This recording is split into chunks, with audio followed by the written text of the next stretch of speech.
জয় জগন্নাথ।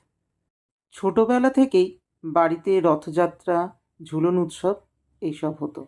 কিন্তু বর্তমানে কালের পরিবর্তে এইসব প্রায় উঠেই গেছে। তবে আমার বাড়িতে জগন্নাথ পুজো প্রতি বছরই হয়। সেটা আমি নিজে হাতেই করি। রথ নষ্ট হয়ে যাবার পর জগন্নাথ দেব, বলরাম এবং সুভদ্রা এই ৩ দেবদেবী আমার কাছেই থেকে যায়।